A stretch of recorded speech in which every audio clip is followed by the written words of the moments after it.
Baik, kita mulai kuliah kita pada siang hari ini. Bismillahirrahmanirrahim. Assalamualaikum warahmatullahi wabarakatuh. Waalaikumsalam warahmatullahi wabarakatuh. Waalaikumsalam warahmatullahi wabarakatuh, Pak.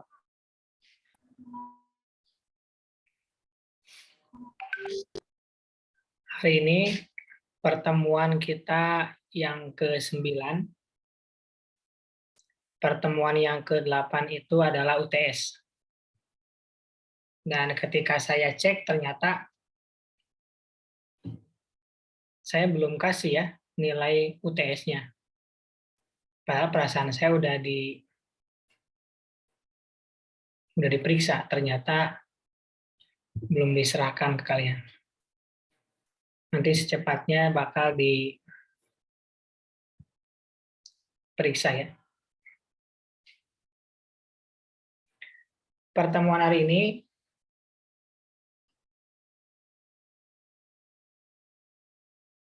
pertemuan yang ke-9 membahas tentang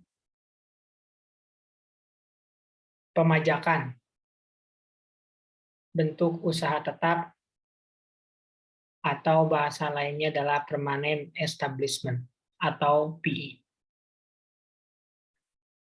Materinya cukup banyak ya. Jadi kita akan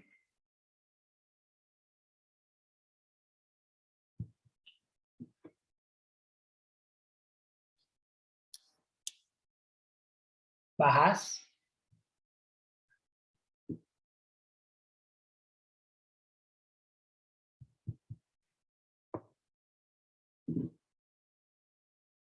silakan dipersiapkan untuk materinya.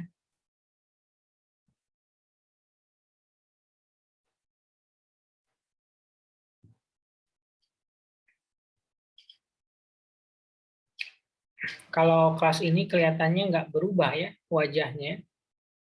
Dikirain setelah makan opor ayam suka jadi lebih gendut gitu ya. Kayak yang nggak dapat kue aja kalian. Apa nggak dapat THR ya? Oh, THR-nya nggak sebanyak dulu waktu kecil. Emang gitu ya, waktu kecil nggak punya kebutuhan dikasih THR-nya banyak ya. Udah gede banyak kebutuhan, THR-nya makin sini makin sedikit. Gitu. Apalagi sekarang ada alasan yang tepat ya, lagi COVID. Nah, jadi yang dulunya pernah ngasih, sekarang nggak ngasih gitu ya. Kalau saya mah tetap ngasih ya. Nah ini saya mungkin rencananya mau ngasih THR ke kalian ya. Tapi karena banyak nggak mungkin uang ya. Mau uang makanya 1.000 ewang ya. Paling saya kasih poin lah ya, satu-satu untuk THR-nya. Lumayan lah. Dan cuman itu yang saya punya ya. Kalau kue salju mas saya juga masih pengen ya. Nih masih sisa satu ini lagi ya. Satu toples lagi. Baru minggu kedua ya udah habis satu toples kue salju sama satu toples kue kacang. Jadi makanya rambutnya dipanjangin biar nggak kelihatan gendut banget lah. Oke, kita masuk ke materi kita tentang BUT. Bentuk usaha tetap, bahasa kerennya PI, Permanent Establishment ya.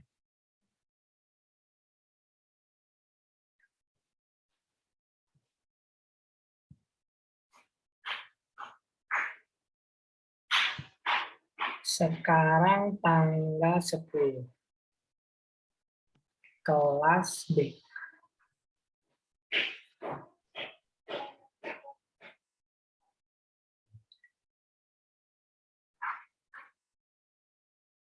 Pertama, kita akan bahas BUT dalam P3B.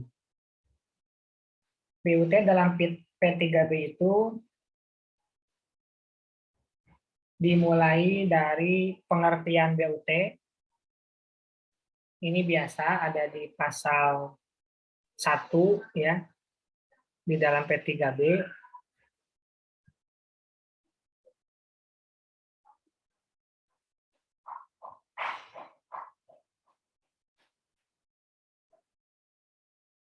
kemudian yang termasuk ke dalam jenis BUT ada di ayat 2. Ini kita sambil lihat P3B-nya ya. Kalau kita lihat di P3B antara Indonesia dengan Filipina, tentang BUT mana ini? Nah, ini pasal 3 ya. Ada di pasal 3 mana BUT? Nah, nggak ada ya di sini ya.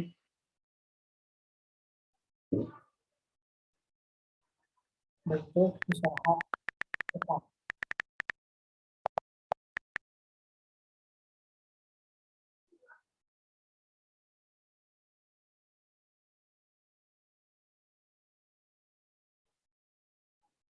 Nggak ada di sini ya.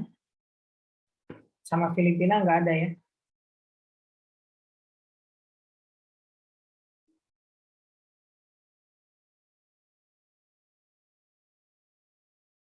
Kayaknya nggak mungkin deh. Oh ini nih. Kalau di Filipina ada di pasal 5 ya. Istilahnya beda ya. Pendirian tetap.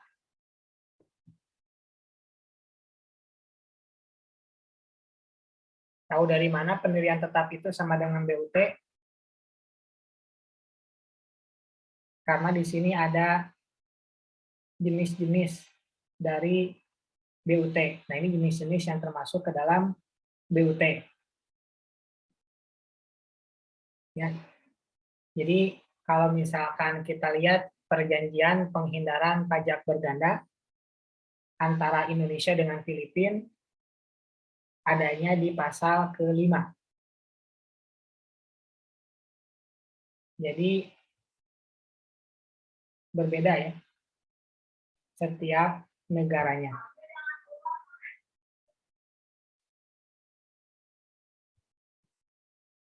Di sini juga ada ya.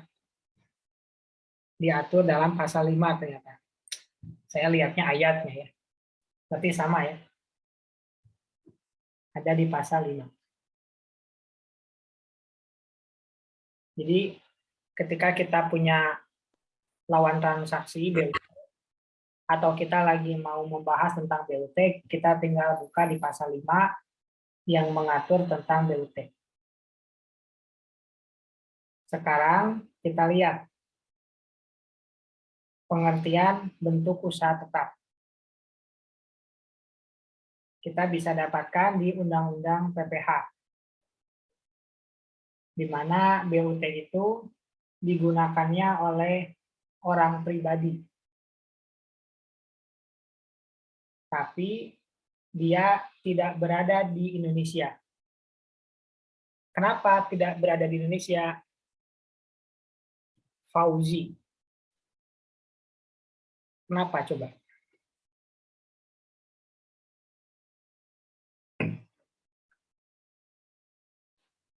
Ada Fauzi? Kelas ini bukan? Ada, Pak. Ada, Pak. Kenapa? Nggak ada di Indonesia.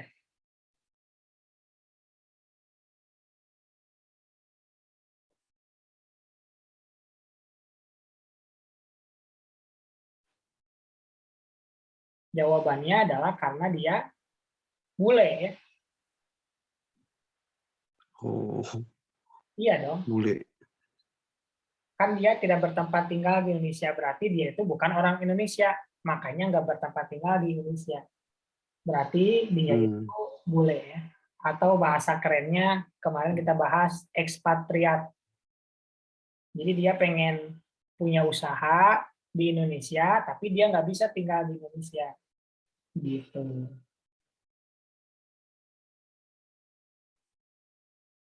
Kemudian ada juga perusahaan atau badan ya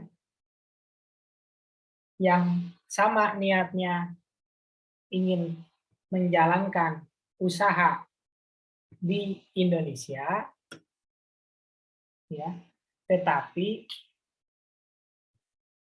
bukan termasuk ke dalam subjek pajak dalam negeri Indonesia.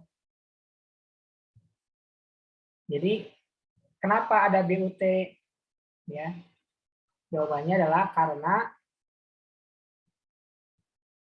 orang pribadi atau badan ingin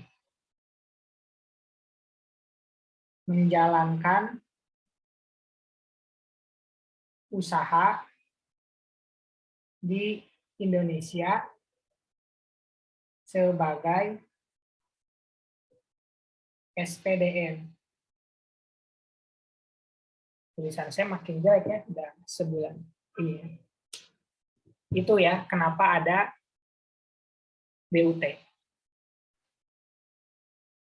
Pengen SPDN, tapi dia bukan warga negara Indonesia. Bukan juga perusahaan Indonesia. Makanya butuh BUT. Gitu. Nah, menjalankan usahanya banyak jenisnya ya. Dimulai dari kedudukan manajemen. Bisa juga cabang, perwakilan, gedung, dan lain-lain lah ya, banyak. Nanti akan ada jenis-jenis dari BUT. Sampai huruf P lagi ya. Makanya yang namanya BUT itu perlakuan perpajakannya dipersamakan dengan subjek pajak badan.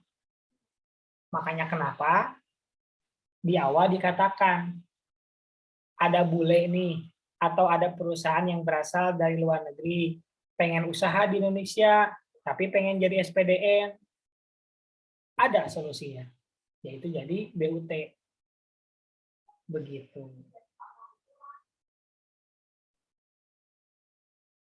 Makanya dijelaskan lagi di pasal 2 ayat 1A bahwa BUT itu kewajiban perpajakannya itu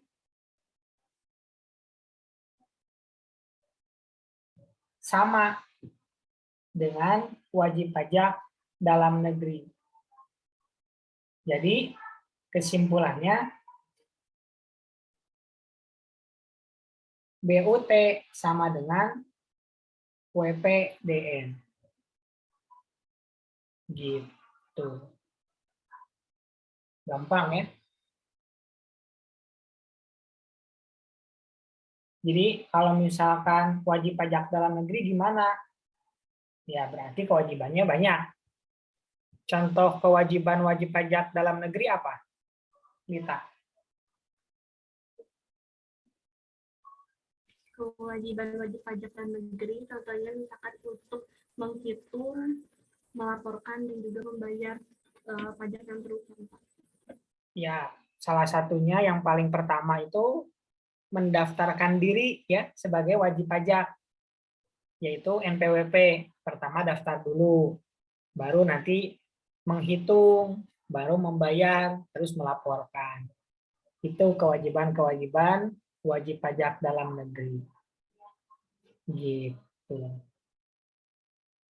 Terus nanti juga ada kan perbedaan antara wajib pajak dalam negeri atau luar negeri, mana yang lebih enak gitu ya, mana yang lebih menguntungkan, kita udah bahas di pertemuan lalu. Mudah-mudahan nggak lupa gitu ya. Kalau lupa ya tinggal dibuka lagi. Kalau mau dilupakan ya mangga gitu ya.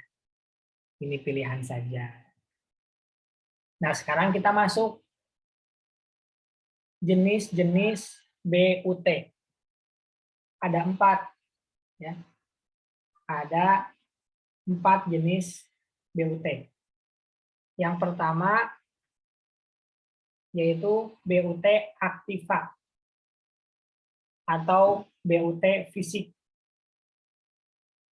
Sebagaimana namanya, yang namanya BUT aktiva atau BUT fisik itu ada yang namanya place of business atau tempat di mana dia menjalankan bisnis.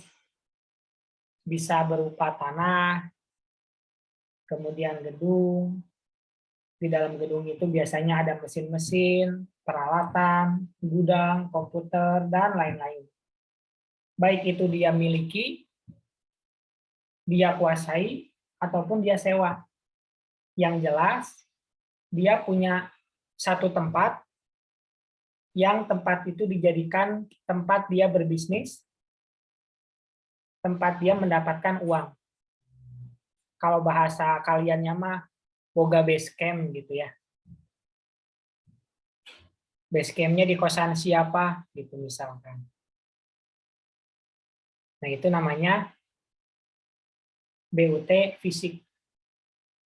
Jadi kalau kalian masih ngumpul di satu tempat, berarti kalian tuh gengnya itu geng aktiva, ya, atau geng fisik.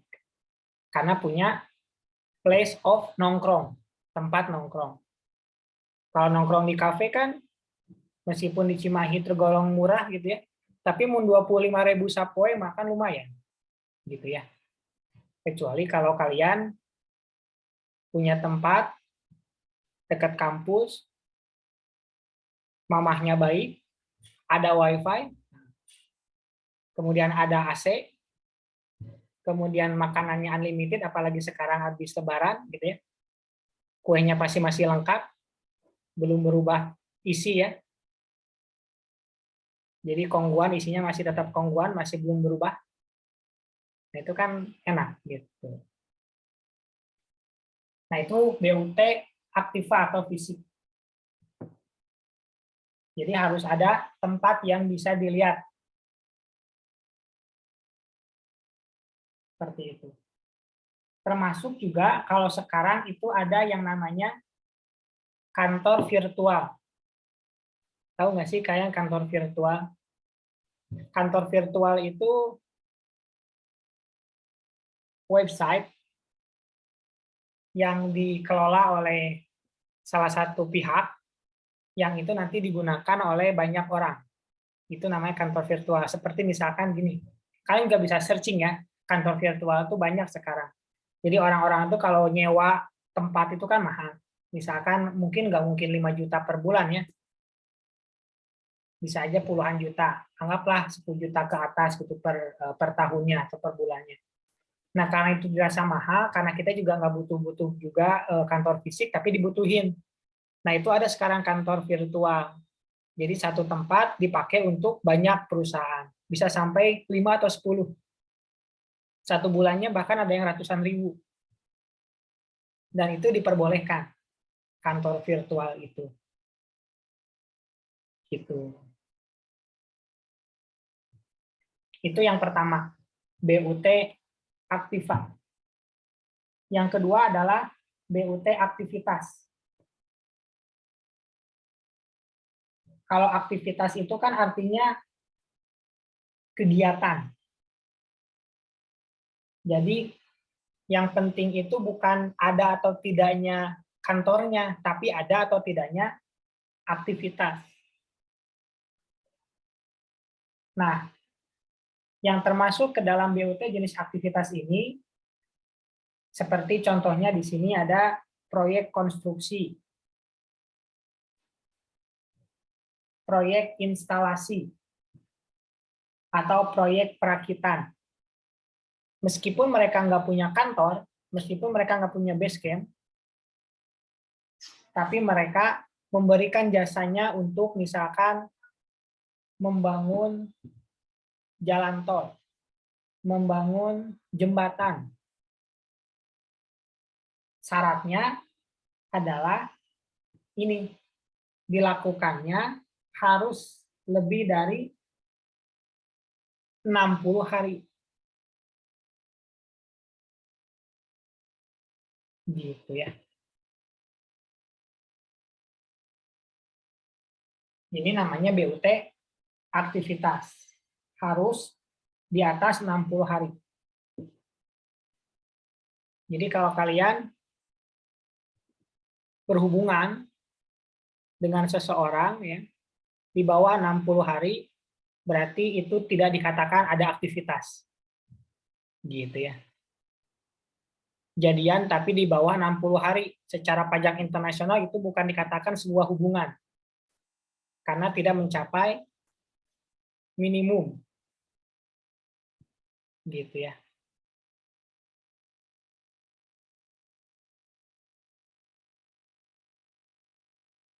Di sini ada contoh. Tapi kalian tahu nggak sih konstruksi itu kayak apa? Resti, tahu nggak konstruksi itu kayak gimana sih?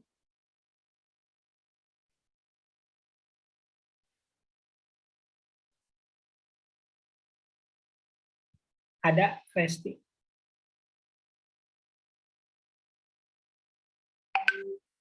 Nggak ada ya?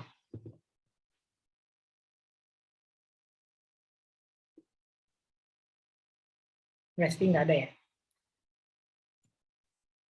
Biasanya kan kalau Resti itu apa-apa di ini ya, dimintain pendapat gitu ya, tentang apapun gitu kan. Resti Kejora tuh selalu ditanyain pendapat. Kita tunggu pandangannya Resti. Gitu. Ini ada nih Resti Kejora. Oh ya ada Resti ya. Gimana Resti? Konstruksi itu kayak apa?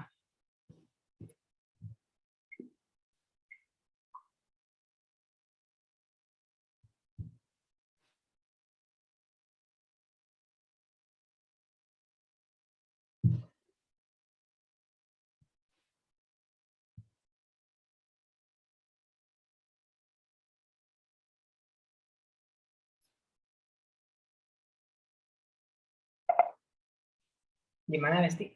Konstruksi itu contohnya kayak gimana sih? Atau perusahaannya kayak perusahaan apa gitu? Konstruksi. Apa yang mewujudkan bangunan kayak gitu? Mewujudkan apa? Bangunan, rumah tangga maksudnya gimana?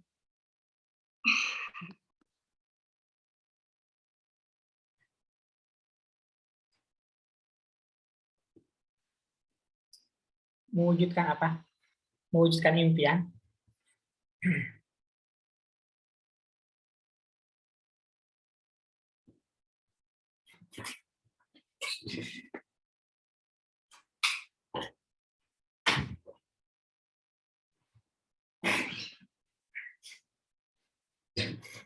Di sini ada ya contohnya ya. Membangun jembatan ya.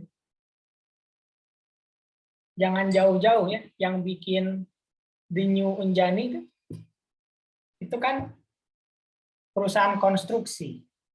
Nama perusahaannya Wijaya Karya, disingkat WIKA.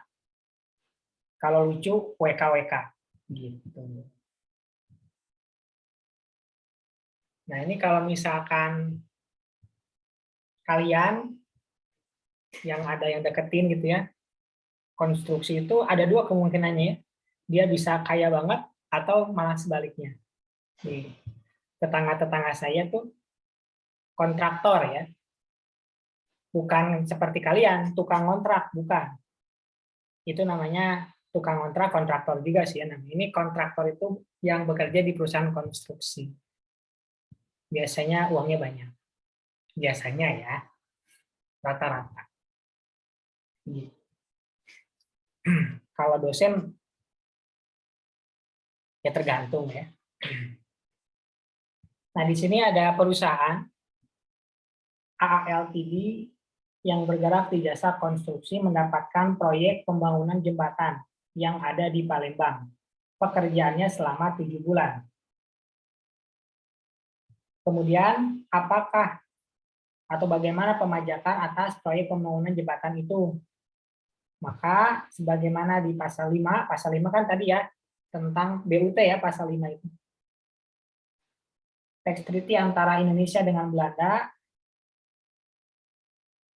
maka dikatakan sebagai BUT, karena lebih dari 6 bulan. Seperti itu. Maka kalau seperti itu, aspek pemajakannya seperti di Indonesia. Kalau jasa konstruksi itu pemajakannya gimana nih, Latifah? Pemajakan konstruksi itu berapa persen tarifnya? Latifah. Iya, Pak. Jasa konstruksi tarif pajaknya berapa persen?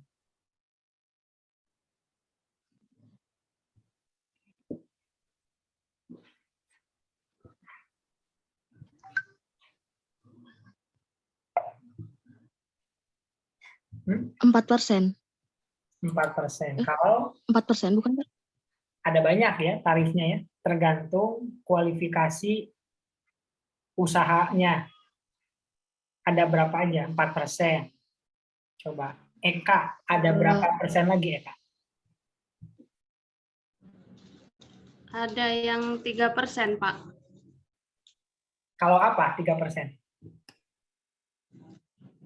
Yang 3% yang memiliki kualifikasi kecil. Ya. Gaby, ada berapa lagi, Gaby? 2,65%. Ya gitu. Kalau apa itu segitu deh?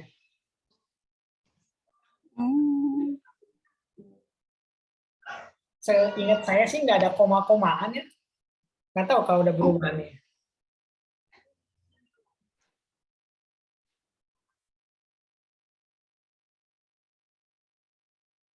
Berapa lagi? Oh, ada 2,65 ya. Kalau nggak salah ada yang baru deh sekarang.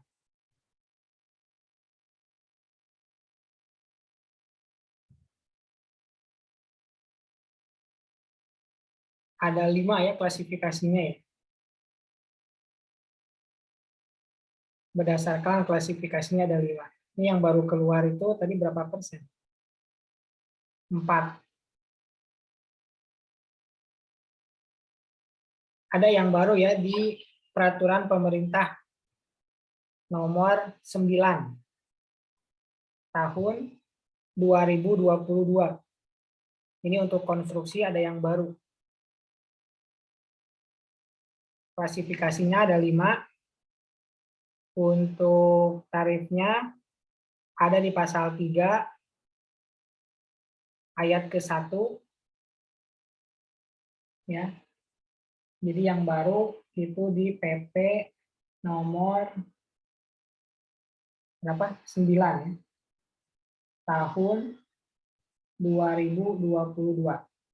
Tarifnya ada di pasal 3 ayat yang ke-1. Tarifnya ada yang 1,75%, 4%, 2,65%, 4%, 3,5% sampai 6%. Nah gitu ya. Itu untuk konstruksi. Ada yang baru nih, 2022. Nah, untuk P3B antara Indonesia dengan Filipina juga ternyata sama ya, berlangsung untuk suatu jangka waktu lebih dari 6 bulan. Berarti sama. Jadi nanti dicek dulu di pasal 5-nya, khusus tentang BUT. Gitu.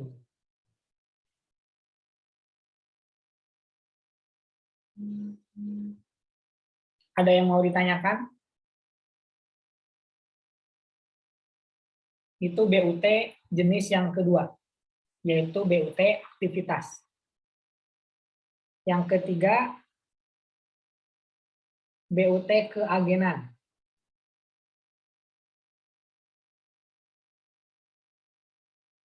Yang namanya agen, itu gimana distributor. Contoh agen itu apa? Lailatul. Contoh agen apa? Yang kamu suka dengar.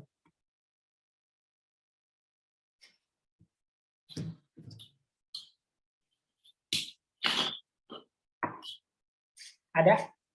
Lailatul?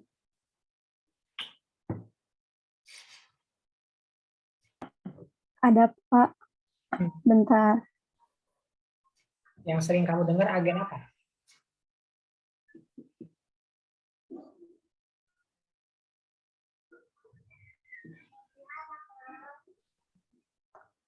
Kayak kurir kayak gitu, Pak. Kayak kurir kayak kurir kayak gitu. Kayak kurir kayak gitu. Ya, maksudnya kayak kurir seperti kurir, Pak, contohnya. Apa kurir itu apa? Kamu juga bisa disebut kurir ya, disuruh ke tetangga anterin besek, itu kurir bukan? Iya. Contoh kurir itu kayak gimana?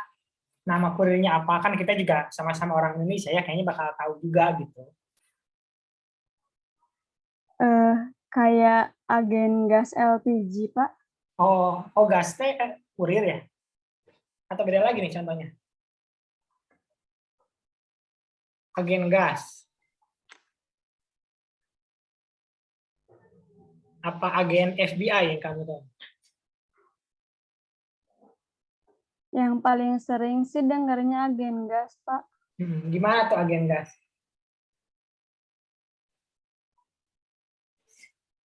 Kalau agen gas itu bisa nggak sih ngejual 100 gas gitu? Bisa. Kalau yang dikirim sama distributornya cuma 20 gimana?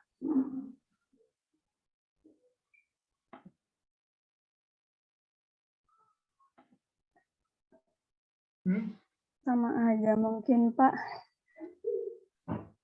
Coba Fitri. Ya, Pak.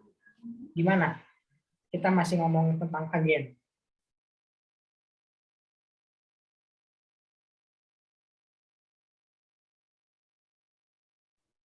Agen penjualan, Pak, bisa nggak? Agen penjualan. Penjualan apa misalkan?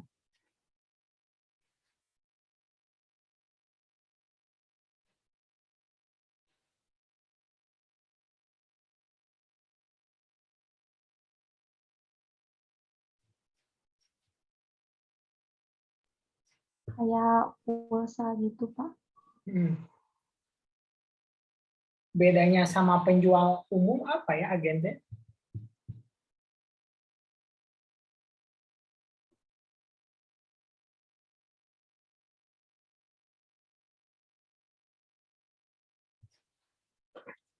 Jadi agen itu katanya tidak bebas ya. Tidak bebas itu dalam hal apa? Dalam hal misalkan harga. Kemudian dalam hal jumlah. Dalam hal misalkan produk. Gitu ya. Jadi misalkan ada agen gas gitu ya yang kalian tahu. Tapi kan kalau agen gasnya cuma satu ya, gas doang. Kalau misalkan ada agen apa? Kosmetik gitu ya. Misalkan merek X gitu. Kita buka toko sebagai agen kosmetik X. Nah, kalau kita sudah menjadi agen kosmetik X gitu, kadang suka ada kebijakan kita tuh nggak boleh jual kosmetik di merek lain. Gitu ya, kadang ya. Atau biasanya suka kayak gitu, cuman nggak diakuin. Gitu. Itu namanya agen.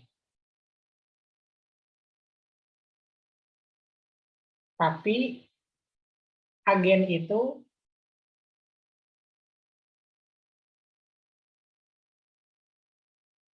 bertindak ya sebagai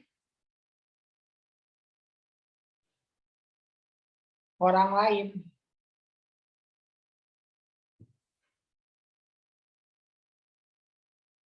Seperti misalkan agen gas LPG. Sebenarnya yang jualan itu bukan agennya, tapi Pertamina-nya melalui agen-agen untuk memudahkan pendistribusian.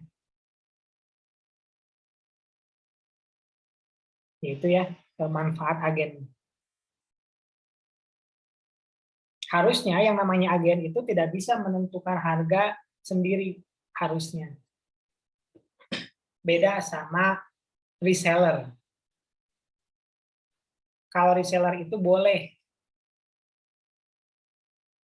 berbeda harganya dengan distributor.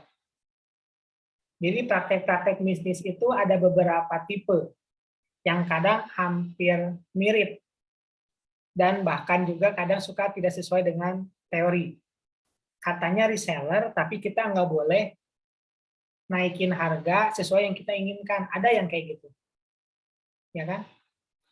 Di sini ada yang suka para dagang nggak sih? Kan banyak ya. Ada yang boleh reseller itu ya naikin harga sesuai yang dia pengen. Ada juga yang nggak boleh.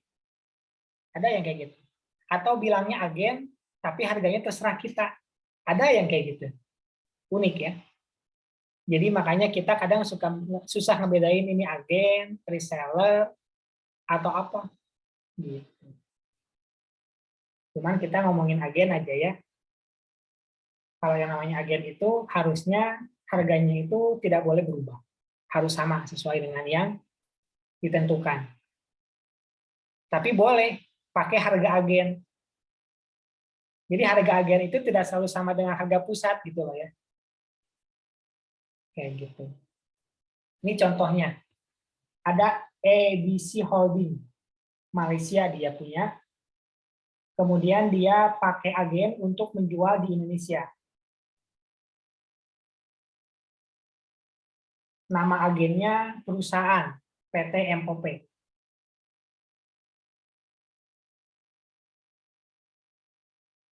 Nah, sesuai pasal 5 ayat ke-6 Tax Treaty Indonesia dengan Malaysia, dia termasuk ke dalam BUT. Karena dia sebagai agen. Kan kita lagi bahas jenis-jenis BUT ya.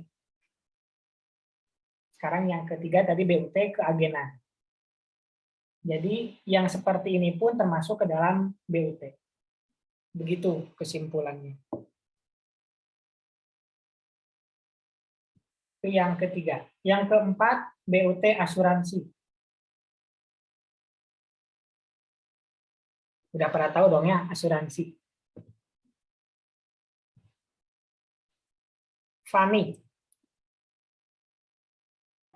Iya, Pak. Contoh asuransi itu apa?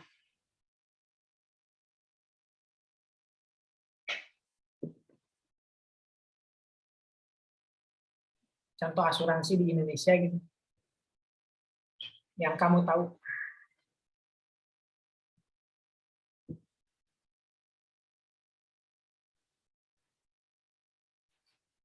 Asuransi jiwa, kesehatan. Itu jenis asuransi. Maksudnya nama perusahaannya gitu.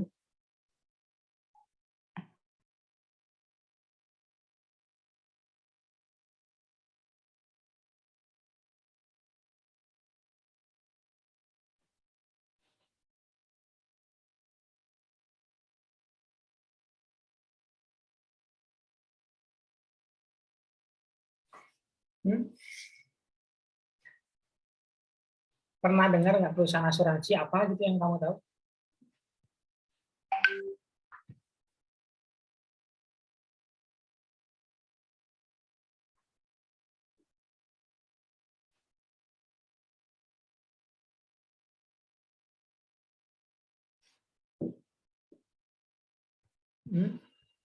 Gimana, Van?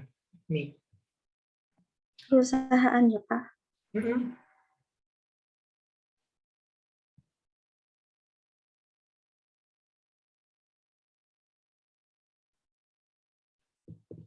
Contoh perusahaan asuransi apa?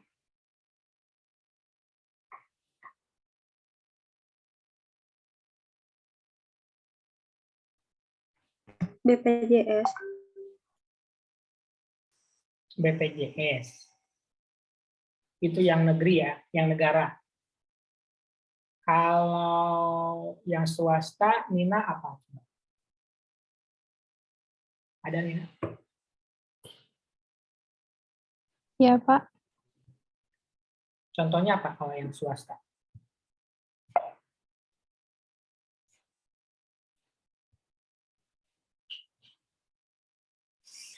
PT Asuransi Sentral Asia. PT Acak ya. Bukan dari India tuh ya. Kalau dari India Acak.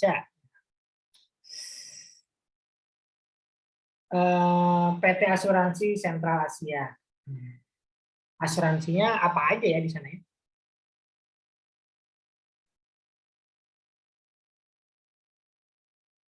Asuransi itu cara kerjanya gimana nih? Tahu nggak?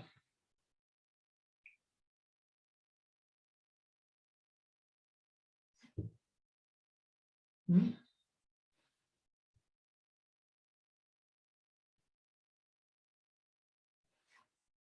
Jadi asuransi Ya, mengambil alih resiko dari nasabah untuk ditanggung perusahaan si asuransinya, bukan, Pak? mengambil risiko. Oke, contohnya misalkan sakit ya. Sakit itu kan risiko ya. Sakit itu risiko bagi yang sehat. Kalau yang nggak sehat mah nggak akan sakit karena udah sakit. Ya. Jadi sakit itu risiko. Kalau sakit, kemudian yang harus kita lakukan biasanya kita pergi ke dokter ya. Kemudian dokter itu kita bayar. Bayarnya biasanya pakai uang ya, bukan pakai hui biasanya. Kalau di kita mau pakai uang bayarnya. Nah, jumlah uang yang harus kita bayar itu kita nggak tahu, tergantung penyakit yang kita derita. Kalau misalkan penyakitnya perpecahan antar suku gitu ya, dalam kurung lorombeheun, kayaknya nggak terlalu besar uangnya yang harus kita keluarin. Gitu. Tapi kalau udah serangan, apalagi serangannya serangan jantung, itu biayanya mungkin bisa lebih besar. Nah, jumlah biaya yang besar atau kecilnya itu yang akan menanggung adalah pihak asuransi. Terus kita sebagai pihak tertanggung, kewajibannya apa? Kewajibannya kita adalah membayar premi setiap bulan. Jadi kalau misalkan kita ikut asuransi kesehatan, pada saat kita sakit, gitu ya, biaya berobat kita itu di cover sama asuransi. Itu asuransi kesehatan. Asuransi kecelakaan. Pada saat kita celaka, kita akan diberikan uang. Ada lagi asuransi kematian. Kalau kita mati, asuransi akan memberikan uang. Asuransi apa lagi? Asuransi pendidikan. Kalau misalkan kita mau kuliah lagi, atau kita mau nyekolahin anak, itu bisa di cover oleh perusahaan asuransi. Gitu ya, itu namanya asuransi. Jadi kalau asuransi itu, misalkan kita ikut asuransi kesehatan, pada saat kita sakit, kita tuh untung apa rugi? Pipit. Iya, Pak. Kalau kita sakit, punya asuransi, untung atau rugi, Pip? Menurut kamu? Untung. Oh, untung. Jadi sakit itu untung ya? Enggak, kan udah diasuransiin. Iya, berarti kan untung ya? Untung atau rugi menurut kamu? Udah punya asuransi kesehatan kan itu, Teh, Pak? Punya asuransi. Kalau udah diasuransiin, untung, Pak. Punya asuransi untung. Berarti sakit itu untung kan? Kesimpulannya gitu kan? Berarti ketika kita sakit, berarti kita untung. Berarti kalau nggak sakit, berarti kita rugi ya. Misalkan kita udah bayar premi 10 tahun. Kita nggak pernah sakit selama 10 tahun itu. Untung atau rugi, Pipit? Rugi, Pak, kalau gitu. Oh, rugi ya. Unik ya. Jadi sakit itu menurut Pipit itu untung. Gitu ya. Kalau punya asuransi, Pak. Iya, kan sih kita lagi ngomongin asuransi nih. Kalau kita ngomongin asuransi, sakit itu untung. Kenapa? Karena ketika kita sakit, kita di cover biayanya. Justru kalau kita nggak sakit, kita itu rugi. Nah, di sini uniknya ya. Makanya kita itu mengasuransikan sesuatu yang kita jaga itu agak unik kalau kata saya. Makanya mungkin kenapa asuransi kesehatan itu selalu banyak.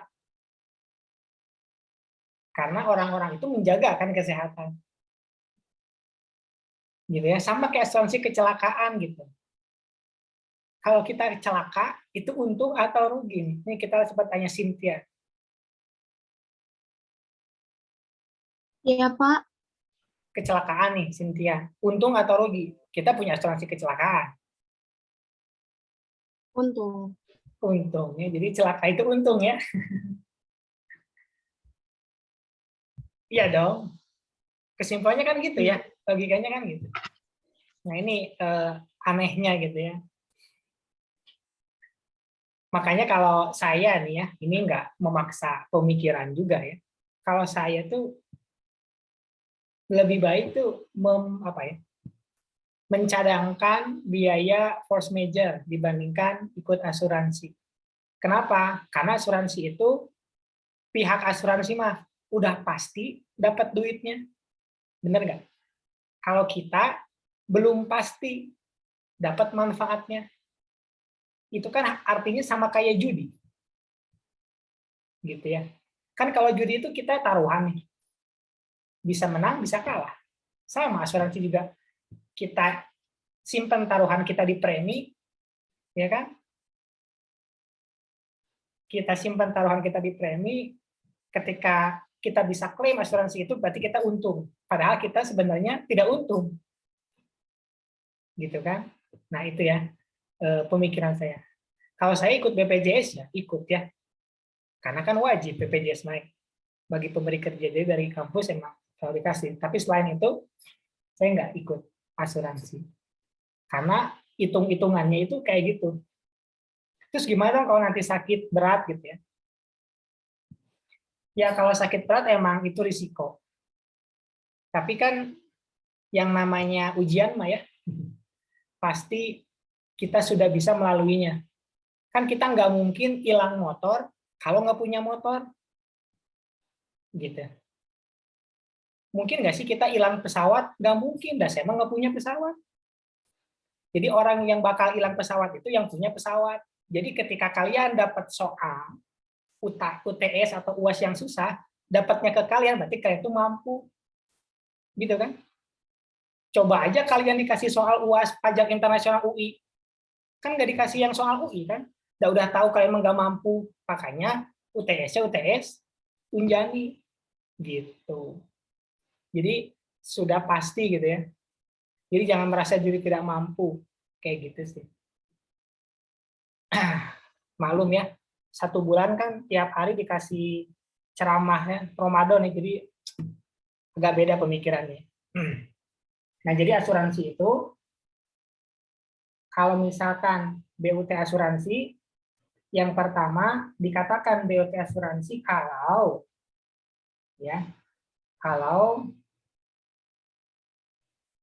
pembayar premi dari Indonesia. Jadi meskipun perusahaan asuransinya di luar negeri, gitu ya, kayak AXA misalkan. Kalau AXA sekarang ada di Indonesia juga ada. Kalau dulu misalkan belum. Itu termasuk BUT asuransi. Gitu. Jadi kalau yang namanya pembayar premi di Indonesia, pembayar premi itu kan istilahnya adalah pihak tertanggung. Jadi selama pihak tertanggungnya di Indonesia, maka dia termasuk BUT asuransi. Tapi ingat ya, yang namanya BUT itu tadi di awal, orang atau badan yang berada di luar Indonesia. Gitu. Itu yang keempat, BUT asuransi. Nah, ini ada contohnya juga, nanti dibaca. Itu jenis-jenis BUT. Silakan, ada yang mau ditanyakan, boleh.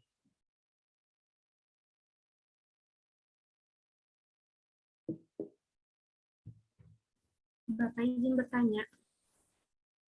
Ya, silakan. Tadi itu di BUT aktivitas, Pak, di situ tuh ada yang termasuk BUT jenis aktivitas sepanjang dilakukan lebih dari 60 hari.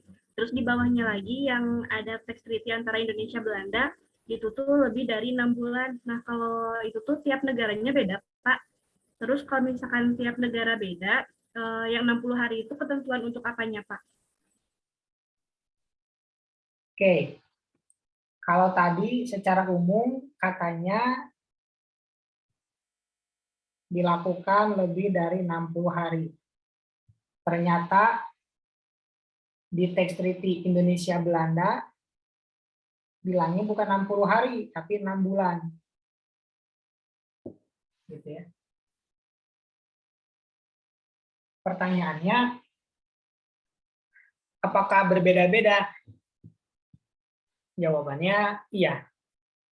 Berbeda-beda tergantung kepada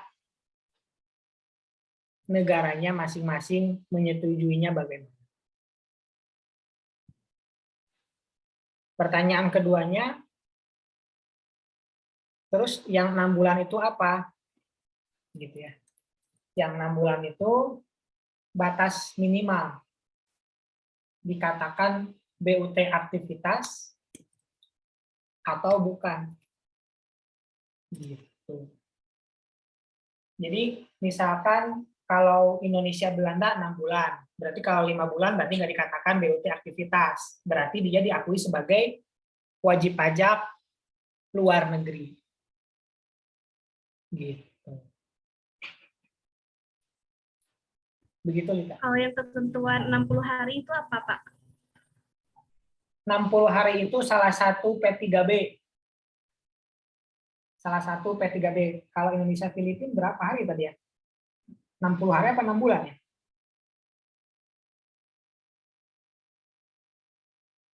Pasal 5.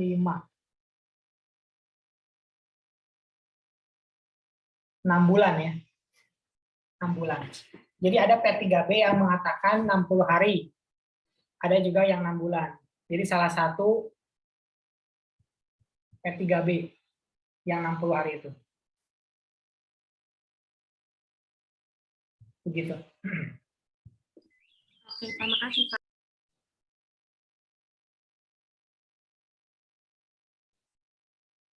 Ada lagi?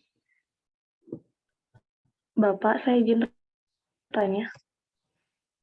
Ya, silakan. Novilia. Jadi kan asuransi itu perusahaannya biasa disebut agen juga, Pak ya, agen asuransi. Nah, itu tuh cara ngebedain BUT-nya, perlakuan pemajakannya gimana, Pak? Kan ada BUT asuransi, ada BUT keagenan, gitu, Pak. Ya.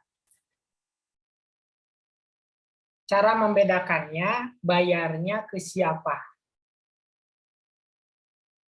Maksudnya bayarnya ke siapa itu, uangnya itu masuknya ke mana? Jadi misalkan nih, ada PT apa ya? Aksa lah ya kita anggap. Aksa itu kan afiliasinya luar negeri. Aksa itu afiliasinya luar negeri. Nah, si uang premi yang dibayarkan oleh orang Indonesia itu masuknya ke mana? Kalau misalkan masuknya ke PT Aksa, berarti dia masuknya agen. Tapi kalau uang premi itu dibayarkannya langsung ke perusahaan tempat PT Aksa itu berada, maka disebut BUT asuransi. Jadi dilihatnya dari kemana duit itu berada. Duit itu dikirimkan. Gitu. Kan kalau kita bayar premi itu kan ada itunya ya. Ada nomor rekeningnya atau auto debit. Nanti ngedebitnya kemana? Kalau langsung ke luar negeri itu BUT asuransi. Sama kayak kalau dulu kita bayar asuransi ini pengiriman barang. Kita kirim ke saya lupa negaranya apa ya. Belanda apa Jerman gitu ya. Nah itu jadi kita bayar asuransi itu langsung ke sana. Itu namanya BOT asuransi. Gitu. Tapi kita juga punya asuransi yang dibayarkan ke perusahaan Indonesia. Begitu.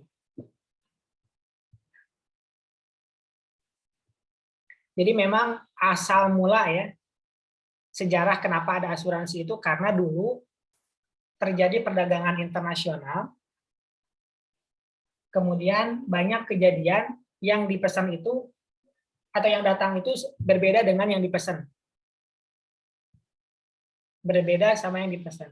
Nah, makanya muncul asuransi untuk memastikan barang yang dibeli, misalkan kita di Bandung, barangnya ada di Bangladesh misalnya. Nah, yang kita beli di Bangladesh itu sesuai, misalkan kita belinya 1 juta, datang ke Indonesia juga 1 juta.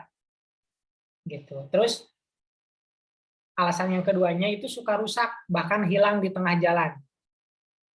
Antara penjual dan pembeli itu ribut. Zaman dulu ya, zaman dulu itu ya. Ribut, siapa nih yang menanggung, saya sebagai pembeli atau dia yang penjual? Kata penjual, ya pembelilah. Gitu ya. Kenapa pembeli? Ya karena kan barang sudah di luar toko kita, berarti itu barang sudah punya pembeli. Kata pembeli, oh tidak bisa, kita belum terima barang, berarti kita belum memiliki barang tersebut. Nah itu ribut, gitu. Makanya adalah penengah, gitu ya. Biarkan saya yang menanggung barang-barang itu di perjalanan. Apapun yang terjadi, aku yang akan mempertanggungjawabkannya. Itu muncul asuransi itu, sejarahnya gitu. Ya, seperti itu. Oke, sekarang kita lanjut dulu ya. Bagaimana pemajakan terhadap BUT? Tadi sudah dikatakan yang namanya BUT itu sama dengan subjek pajak dalam negeri. Tapi ternyata ada perbedaannya. Kenapa? Karena BUT. Kalau misalkan BUT itu sama persis dengan badan, ngapain ada istilah BUT? Benar nggak sih? Gitu. Makanya antara girlfriend atau boyfriend itu berbeda dengan FWB, gitu ya. Friend with benefit. Gitu. Meskipun kegiatannya mungkin sama, setiap hari nanya lagi apa udah makan atau belum, atau setiap malam selalu teleponan, itu pasti ada perbedaan kenapa namanya berbeda, gitu ya. Apalagi dunia online sekarang, di mana sleep call di hari Senin sampai Selasanya kosong, cari teman yang baru biar bisa sleep call Senin dan Selasa. Saya ngelihatnya juga agak jijik ya, kok bisa gitu ya, video callan sambil tidur gitu. Ada sepupu saya yang kayak gitu.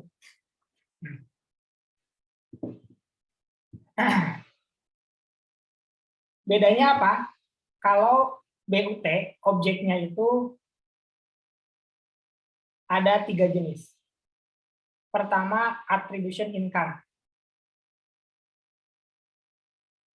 Attribution income itu modalnya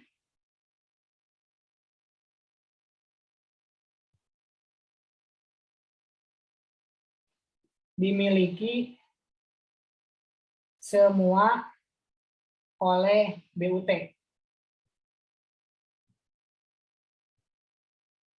Yang kedua, force of attraction income.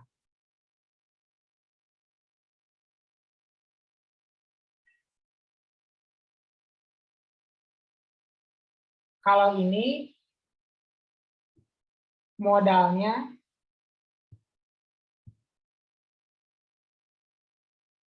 tidak dimiliki semua.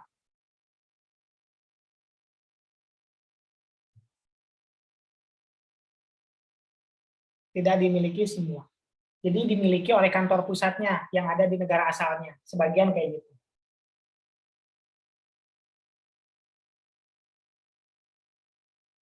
Gitu ya.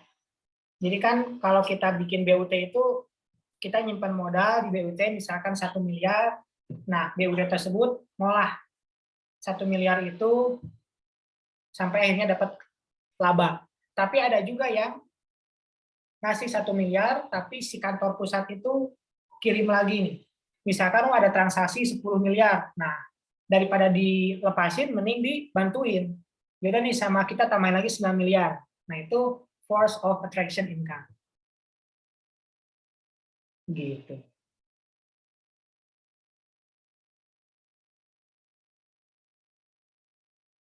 Yang ketiga, effectively connected income. Kalau ini penghasilan diterima kantor pusat atau perusahaan tempat dia itu berasal.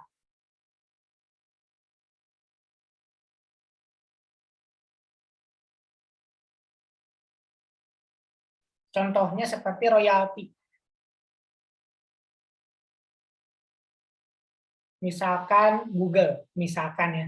Tapi enggak sebenarnya. Google itu punya BUT di Indonesia, misalkan.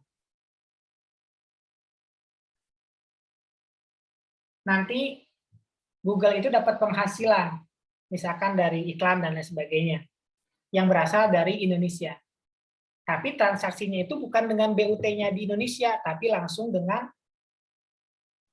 BUT-nya di kantor asalnya Google. Gitu.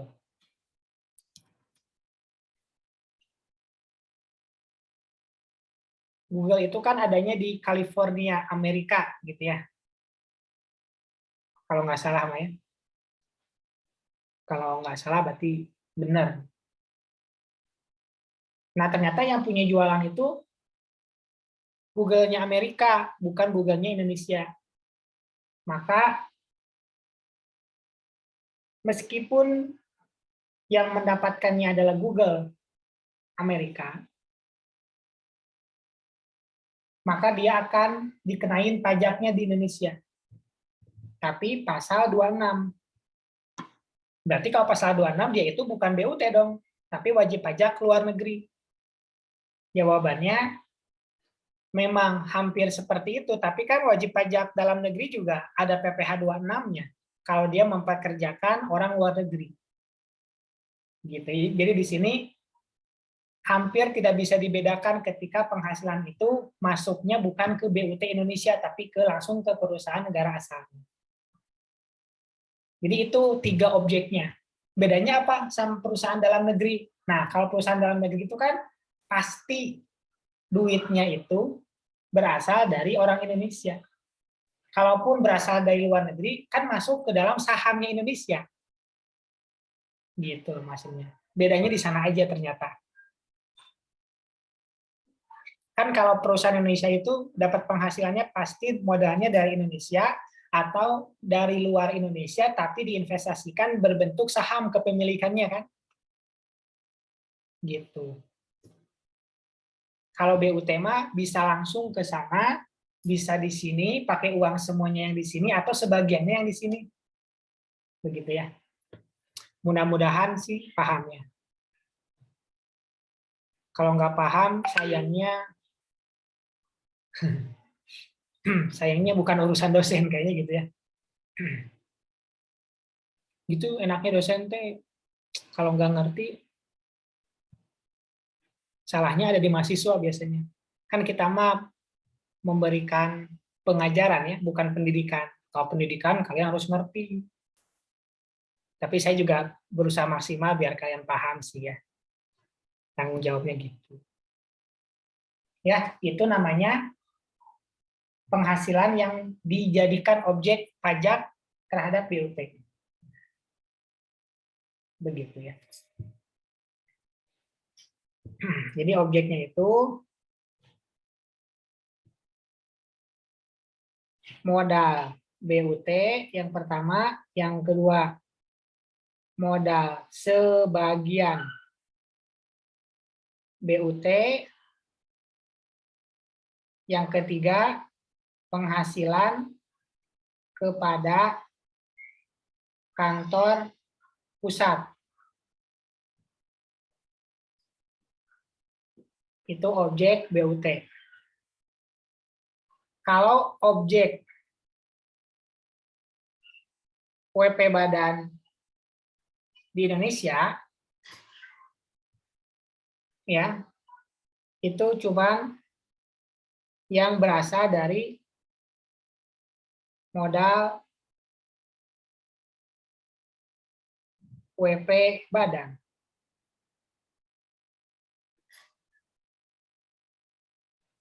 Nggak ada WP dari, kalau misalkan modalnya dari luar, disebutnya apa? Pinjaman. Kalau investasi dari luar namanya saham. Tapi kan uang itu masuknya ke, atau masuk ke neracanya siapa? Ke neracanya WP badan kan? Gitu. Kalau BUT, neracanya misalkan 1 miliar, tapi penjualannya bisa sampai 10 miliar. Kenapa seperti itu? Ya karena ada sebagiannya dari kantor pusat. Begitu. Ya, itu perbedaannya.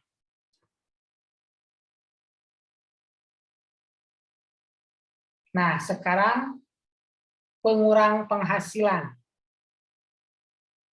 Atau istilahnya deductible expenses, biaya yang boleh dibiayakan.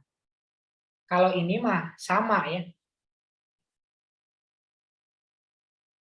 Sama dengan yang ada WP badan. Harus berhubungan dengan 3M. Ada yang masih lupa? 3M itu apa? Debbie. 3M apa, Debbie? Iya, Pak.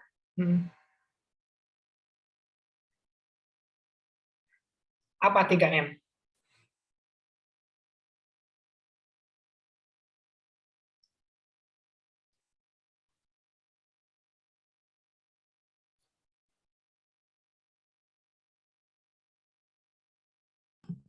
Mendapatkan, menagih, memelihara, bukan, Pak? Mendapatkan, menagih, memelihara. Ya, betul ya. 3M. Jadi sebelum ada mencuci tangan, memakai masker, dan menjaga jarak, ada 3M yang dulu selalu kita ingat, yaitu mendapatkan, menagih, dan memelihara penghasilan. Begitu. Misalkan nih, kita ngomongin perusahaan batu bata, batu bata artinya batu bata apa ya? Perusahaan botol viral. Nah, ya pakai botol viral namanya. Itu kira-kira biaya yang boleh dibiayakannya apa aja? Novilia. Biaya untuk menjalankan usaha yang berhubungan dengan usahanya, Pak, kayak biaya mendapatkan, untuk memelihara, dan untuk pengawasan pembuatannya, kayak gitu, Pak. Contoh realnya biaya apa? Biaya tenaga kerjanya, Pak, bahan baku. Biaya tenaga kerja, boleh dibiayakan ya. Terus apa lagi? Bahan baku, Pak. Bahan baku. Apa lagi? Bayar internet boleh nggak dibiayakan? Boleh, Pak. Boleh ya. Kalau hubungannya. Ya pasti berhubungan dong. Emang jualan hari ini nggak perlu internet gitu? Kan nggak mungkin. Iya, betul, Pak. Nah itu ya. Contohnya lagi misalkan, ya banyak ya yang berhubungan dengan 3M. Kalau misalkan perusahaannya kayak YouTube gitu ya, misalkan kayak Deddy Corbuzier gitu.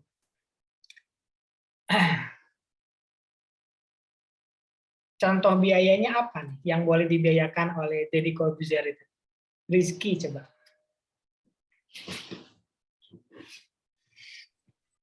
Iya, Pak. Contohnya apa biaya yang boleh dibiayakan oleh Deddy Corbuzier yang usahanya salah satunya misalkan buat konten di YouTube. Biaya apa? Biaya internet masuk nggak? Boleh. Masuk, Pak. Boleh ya, atau nge-upload nama kenal katanya dari internet. Terus apa lagi kira-kira?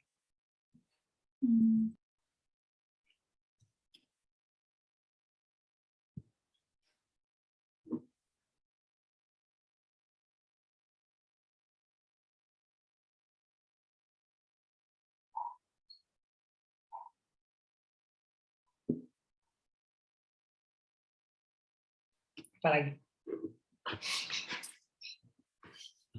Beli kamera boleh nggak beli kamera? Iya, Pak. Boleh. Beli meja boleh nggak beli meja?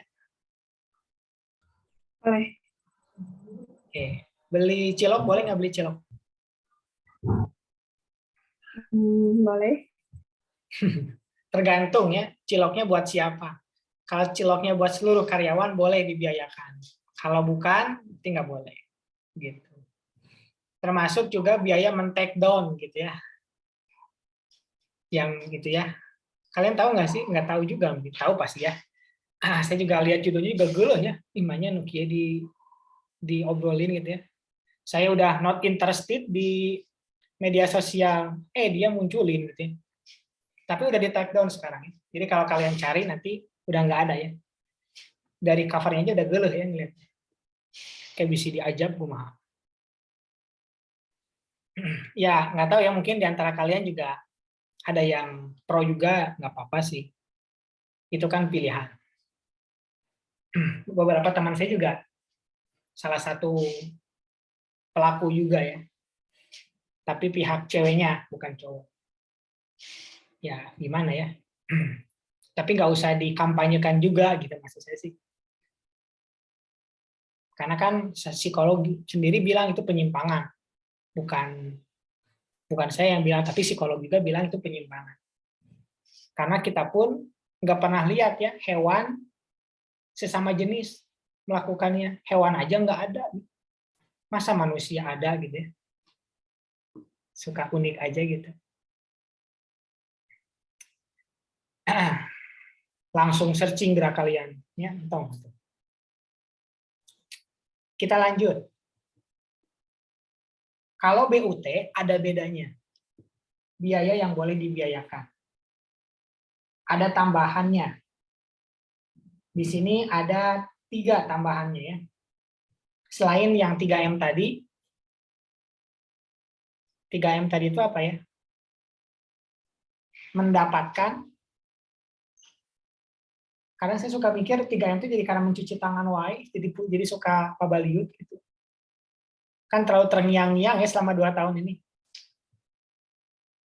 Mendapatkan, menagih, dan memelihara penghasilan.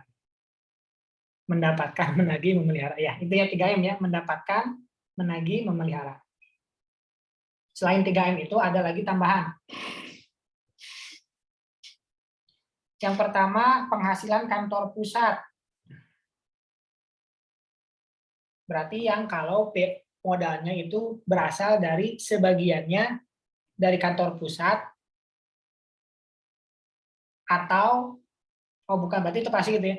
Berarti ini yang modal sebagian dari kantor pusat. Berarti ini jenis yang kedua ya, jenis objek yang kedua yang BUT. Kemudian yang kedua, penghasilan diterima kantor pusat. Nah, ini juga boleh dibiayakan. Meskipun yang dapat penghasilannya kantor pusat, tapi kan kita yang mendistribusikannya kan harus mengeluarkan uang. Nah, biaya untuk mengeluarkan uang itu boleh dibiayakan. Meskipun penghasilannya bukan diterima oleh BUT tersebut. Yang ketiganya bahkan biaya administrasinya. Biaya administrasi kantor pusat dibolehkan. Padahal kan ini tuh tidak ada hubungannya dengan 3M. Nggak ada hubungannya sama mendapatkan. Tidak ada hubungannya sama apa tadi 3M itu 3M dia. Memelihara, satu lagi apa ya? Sama memakai masker lah. 3 lah ya, 3M. Gitu ya. Tapi ada batasnya. Ada batasnya. Biaya administrasi kantor pusat dikali peredaran usaha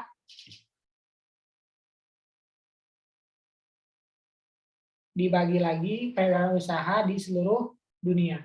Kalau ada berbagai macam perusahaannya. Begitu. Ada maksimalnya.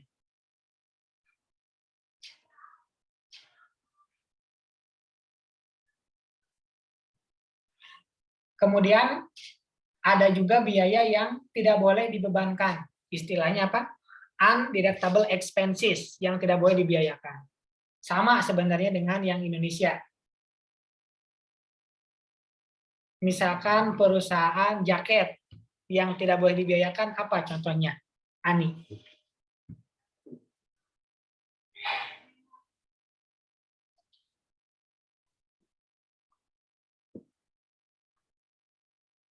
Ada Ani, perusahaannya jaket misalnya.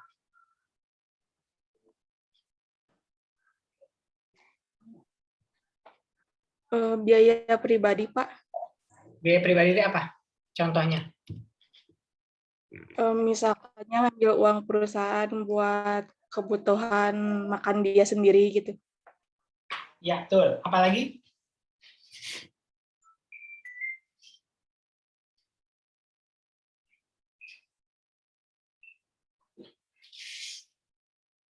Apalagi coba?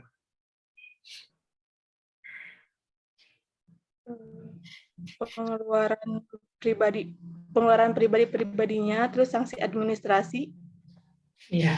Kalau mau pribadi wae, ya banyak ya, kayak misalkan check outin Shopee misalkan dibayarnya sama perusahaan gitu. Udah lama di keranjang, nggak berubah statusnya ya. Jadi barang diproses gitu misalkan. Atau misalkan beli pesawat. Boleh nggak sih? Kayaknya nggak ada hubungannya ya, perusahaan jaket beli pesawat. Gitu. Atau misalkan beli beli tanah 5 karung misalkan. Atau 5 truk, buat apa gitu ya. Kecuali kalau dia mau membangun baru boleh dibiayakan. Gitu. Banyak ya contoh-contohnya. Jadi sama kayak di wajib pajak dalam negeri. Nah, sama halnya dengan yang boleh dibiayakan, untuk yang tidak boleh dibiayakan juga ada tambahan untuk BUT. Ketika BUT itu membayar royalti kepada kantor pusat, tidak boleh dibiayakan. Meskipun itu termasuk biaya. Kenapa? Ya itu maka cuma mindahin dong penghasilan. Penghasilan yang BUT punya dikasihin ke kantor pusat. Meskipun judulnya beda. Kalau yang tadi mah kan, kalau biasanya kan judulnya misalkan hasil pendapatan gitu ya. Nah ini istilahnya royalti. Gitu. Kemudian imbalan sehubungan dengan jasa manajemen, seperti misalkan kantor pusat memfasilitasi atau menggunakan fasilitas kantor pusat untuk distribusi misalkan. Itu juga tidak boleh dibiayakan. Nah, seperti itu. Nah, sekarang tarif pajak BUT. Tarif pajak BUT itu sama ya. Nah, ini Undang-Undang HPP. Bukan pemberi harapan palsu ya, tapi harmonisasi peraturan perpajakan. Ada di pasal 17 ini ya. Kalian udah punya belum sih? Udah pernah ini? Nah, ini. Tahun 2021 nomor 7. Harmonisasi peraturan perpajakan. Nah, loh, hilang. Ada di pasal 17. Mana tadi? Ya, hilang.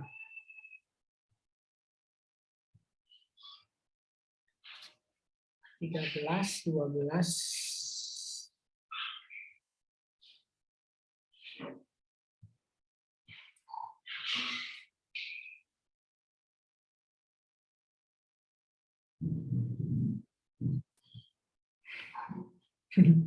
Udah dicariin, malah dikatasin lagi.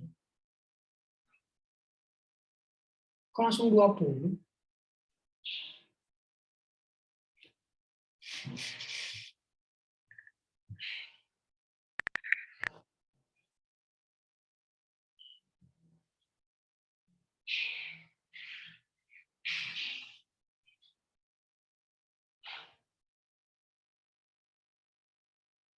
Nah, ini ya pasal 17. Yang menemukan fitur search banyak ya manfaatnya. Nah, ini tarif pasal 17 yang udah diubah. Sekarang itu yang 5% itu berubah, yang asalnya 50 juta jadi 60 juta. Tapi bukan itu yang kita maksud, yang dimaksud kita ini, yang bagian B. Wajib pajak badan dalam negeri dan bentuk usaha tetap sebesar 20% yang mulai berlaku pada tahun pajak 2022. Berarti tahun ini ya, sudah 22%. Berarti tarifnya berubah, yang asalnya 25% jadi 22%. Begitu. Tapi khusus untuk BUT ini ada tambahan, yaitu pajak sebesar 20%. PPh pasal 26.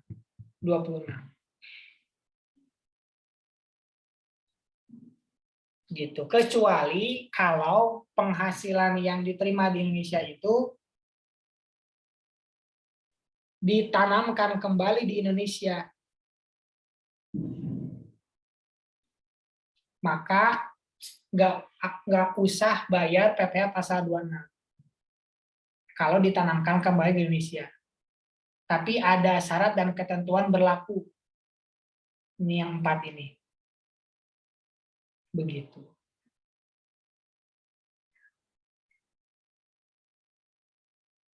Ada persyaratan-persyaratannya. Kalian bisa baca di sana. Nah, itu untuk tarifnya. Sekarang, kalau punya harta bergerak, dijual.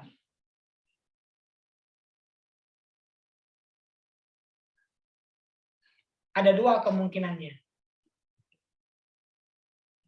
Yang pertama, harta bergerak itu untuk menjalankan usaha.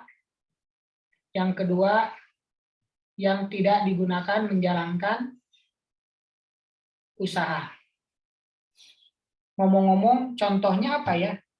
Harta bergerak itu. Winda.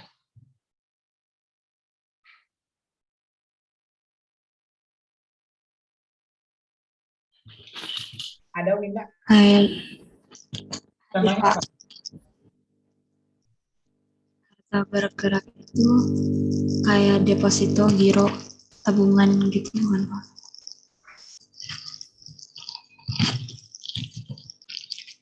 Harta bergerak.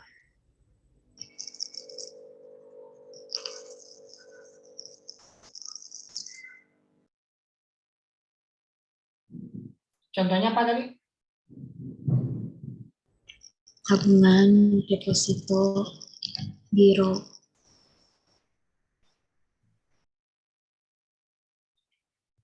Banyak ya. Jadi bergerak tidak bergerak itu kan bisa dilihat dari sifatnya, sama bisa dilihat dari peraturan undang-undang. Seperti kalau peraturan undang-undang itu seperti bunga, kemudian saham-saham, kemudian piutang-piutang, itu namanya harta bergerak.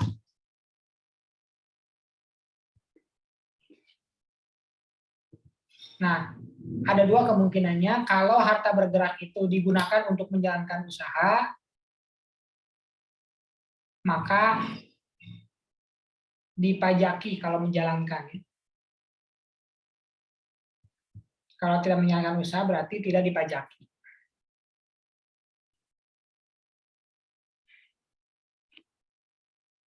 Seperti itu. Berikutnya, hak pemajakan atas dividen yang memiliki hubungan efektif dengan BUT.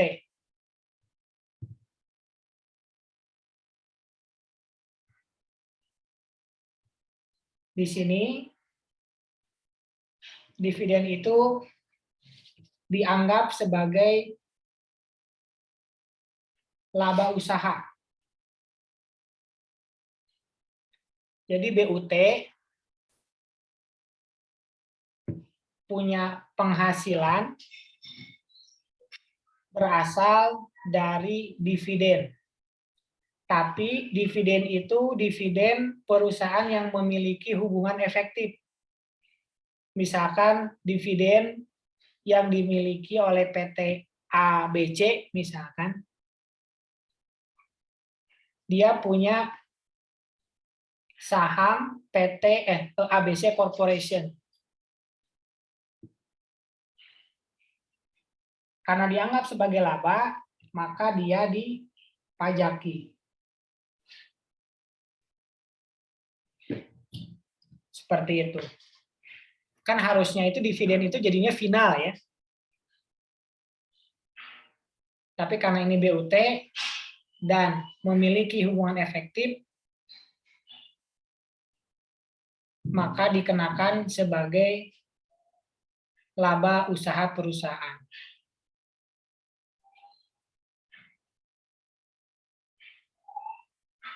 Biasanya dividen itu dipajakinya langsung. Misalkan dapat dividen 10 miliar, langsung dikalikan tarif. Tapi kalau dividen itu menjadi laba, jadi penghasilan, berarti nanti dikurangi dulu sama biaya-biaya. Tapi pada akhirnya mah dividen itu nggak dipotong biaya ya. Kenapa? Karena kan pada saat dapat laba usaha itu kan belum memasukkan dividen. Pada saat masukkan dividen, labanya itu udah bersih, jadi tinggal ditambahin sama dividen, dipotong aja pajaknya.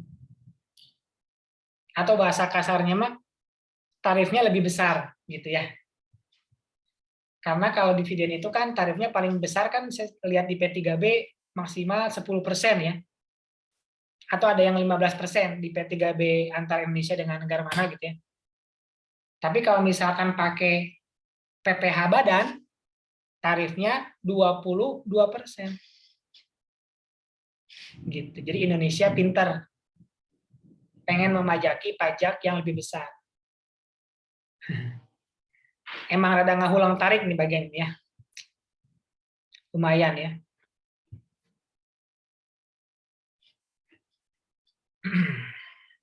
Berikutnya, hak pemajakan atas bunga.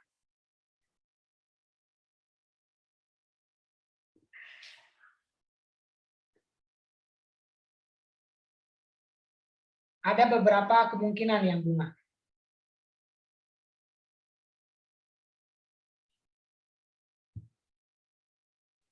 Ceritanya itu BUT meminjamkan uang. Kemudian pada saat uang itu dikembalikan, ada tambahan penghasilan berupa bunga. Bagaimana perlakuan bunga yang dibayarkan itu?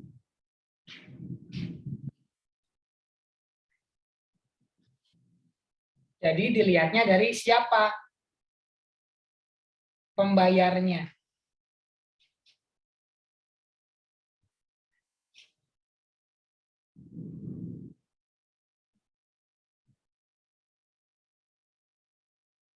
Kalau misalkan pembayarnya itu ada di Indonesia, maka dia termasuk ke dalam penghasilan BUT. Tapi kalau di luar Indonesia, maka dia bukan penghasilan BUT. Karena P3B itu, sebagaimana kita tahu, cenderung menggunakan asas sumber.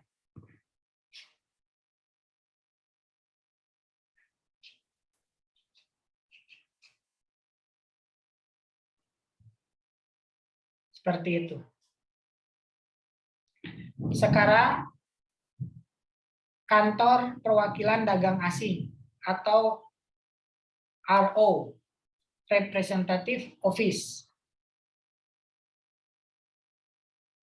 Kalau ini udah spesifik ya, menggunakan tarif PPh pasal 15.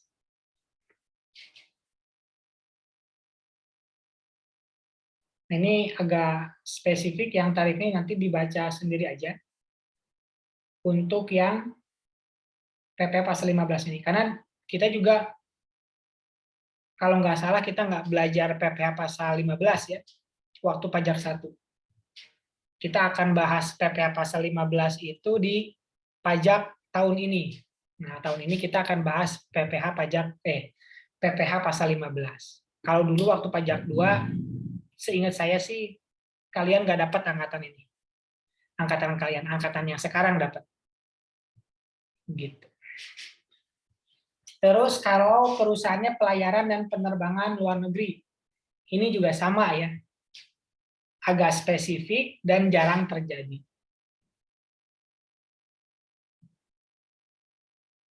Termasuk ke dalam PPh pasal 15.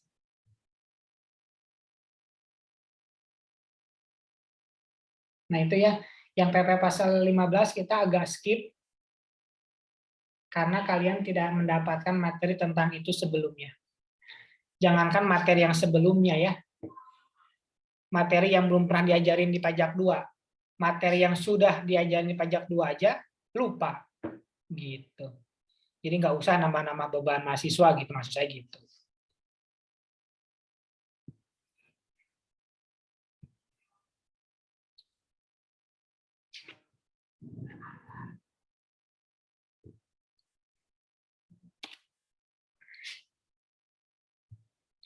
Nah, sekarang kita coba review ya, karena ada beberapa yang belum dapat pertanyaan dari saya. Gina.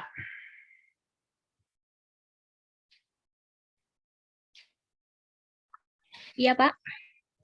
Di pasal berapa di P3B yang berhubungan dengan permanent establishment?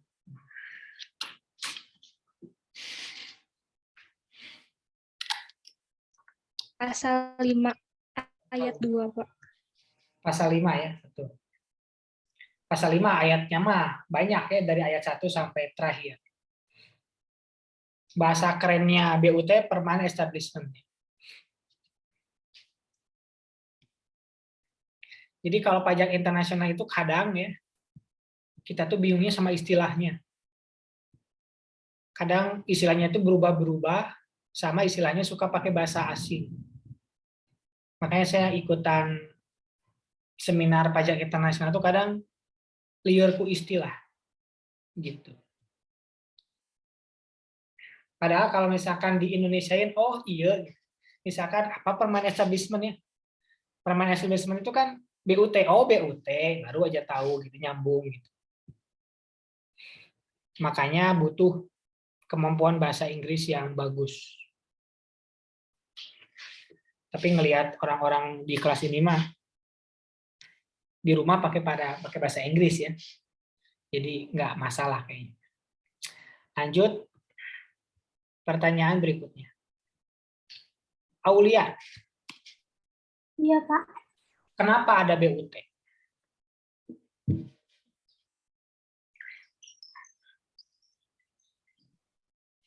Karena orang pribadi atau badan ingin menjalankan usaha di Indonesia sebagai SPDN.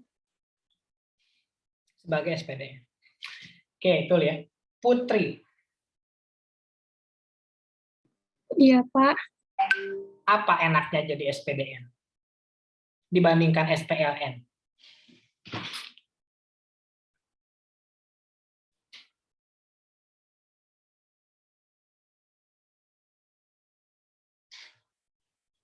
Sebentar, Pak. Ini materi pertemuan lalu sih.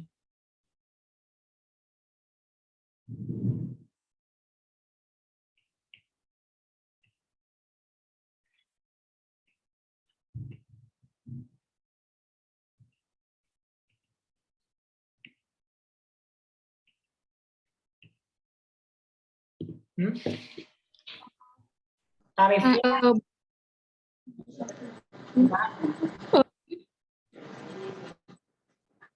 Enaknya jadi SPDN itu salah satunya prospek kerjanya mudah gitu, Pak.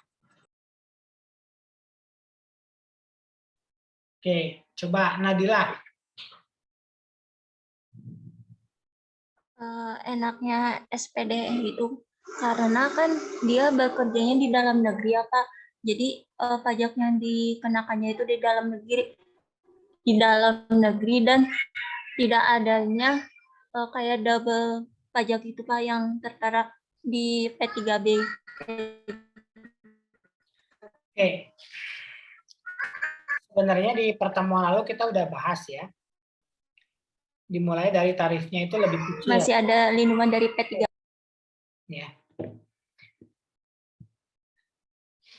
Yang pertama tarifnya lebih kecil kalau dalam negeri. Kalau luar negeri kan 20% itu dari bruto. Yang keduanya SPDN itu ada biaya yang boleh dibiayakan. Artinya DPP-nya menjadi lebih kecil. Gitu. Oke, berikutnya Anissa Fauzia. Iya, Pak. Iya, Pak. Contoh BUT Aktiva tuh kayak gimana?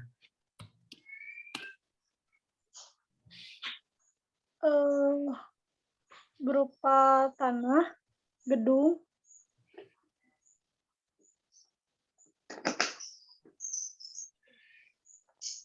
elektronik, kayak gitu.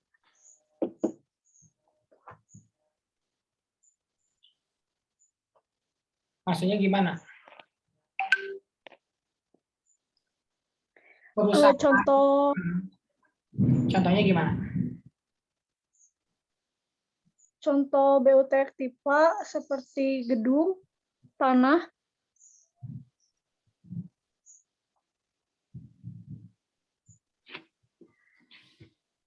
Maksudnya mungkin perusahaan itu punya sebidang tanah di Cimahi gitu mungkin ya. Kemudian punya gedung 4 lantai di Batu Nunggal misalkan. Oke, lanjut Dena. iya Pak.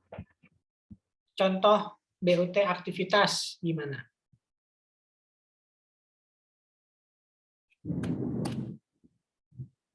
Contohnya itu proyek konstruksi, instalasi, udah gitu teh harus di atas 60 hari.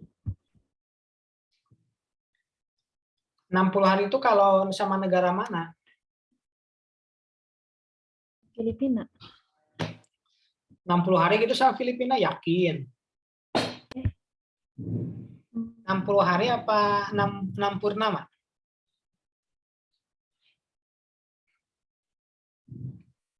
60 hari.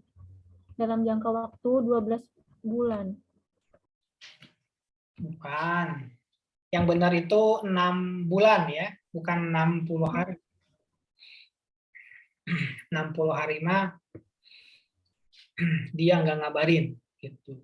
Udah 60 hari. Lanjut ke Vivi. Iya, Pak. Contoh BUT keagenan.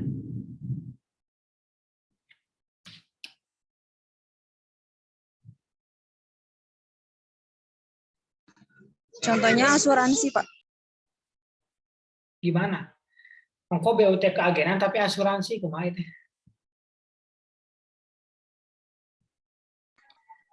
Agen kosmetik, Pak. Kenapa sama agen kosmetik?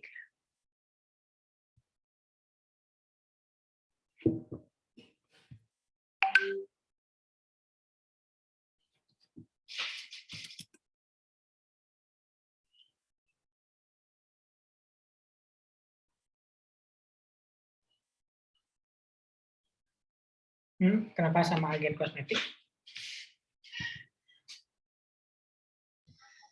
Karena bisa mencakup beberapa merek, Pak, dari produk-produk kosmetik tersebut. mencakup beberapa merek. Justru sebaliknya kali ya, nggak boleh ada merek lain. Itu menandakan dia tidak punya kebebasan untuk menentukan harga, jumlah yang dijual atau produk yang mau dia jual, karena terikat dengan distributor. Ya, itu materi kita pada hari ini. Karena kita tadi terlambat 30 menit, kita juga terlambat 30 menit selesainya. Jangan lupa tugasnya dikerjakan bagi yang mau. Kita ketemu lagi di pertemuan yang akan datang, pertemuan yang ke-10.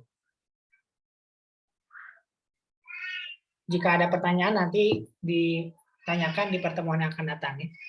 Silakan disimpan dulu sambil dikerjakan dulu, barangkali ada yang butuh ditanyakan lagi, kita bisa bahas di pertemuan yang akan datang. Saya tutup. Terima kasih. Assalamualaikum warahmatullahi wabarakatuh. Waalaikumsalam warahmatullahi wabarakatuh.